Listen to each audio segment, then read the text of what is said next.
নমস্কার, আমি ডাক্তার অনুরাগ বিশ্বাস। আজকে আপনাদের গোড়ালি ব্যথার আরেকটা কারণ নিয়ে আমি বলবো। সেটাকে ডাক্তারি ভাষায় পোশাকি নাম হলো রেট্রোক্যালকেনিয়াল বার্সাইটিস, আর তার সাথে আছে অ্যাকিলিস টেন্ডেনাইটিস। এবার প্রথমে জানবো যে অ্যাকিলিস টেন্ডেন কি জিনিস। নামটা শুনতে অনেক খটোমটো লাগছে, এটা কিছুই না। আমাদের পায়ের পেছন দিকে যে কাফ মাসল থাকে, যে পেশি থাকে, সেই পেশি যেখানে গোড়ালির হাড়ের পেছন দিক করে যেখানে অ্যাটাচ হয়, সেই জায়গাটা কে বলে অ্যাকিলিস টেন্ডন, যে দড়ির মতো অংশটা।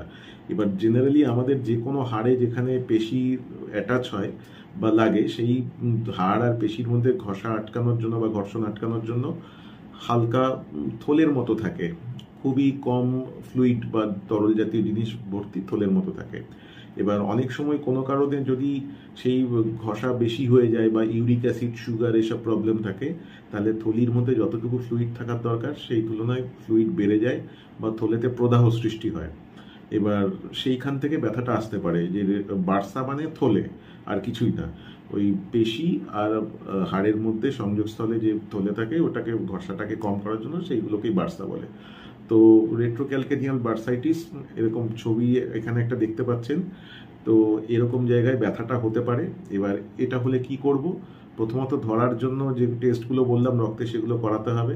তার সাথে আরও কোনো হাড়ের প্রবলেম আছে নাকি দেখার জন্য এক্স রে করাতে পারেন। আর এর উপায় হলো জায়গাটাকে রেস্ট দিতে হবে। রেস্ট দেওয়ার জন্য যেটা করতে হবে, আমাদের যে জুতোর হিল থাকে সেই হিলটাকে একটু উঁচু করে দিতে হবে, যাতে ওই পেশিটা একটু রেস্ট পায়, ঘষাটা কম খায়। আর তার সাথে ইউরিক অ্যাসিড বা সুগারের প্রবলেম থাকলে যথাযথ ট্রিটমেন্ট হওয়া দরকার। প্রথম দিকে ঠান্ডা সেক দিতে হবে, আর তার সাথে ব্যথার কিছু ওষুধ খেতে হবে।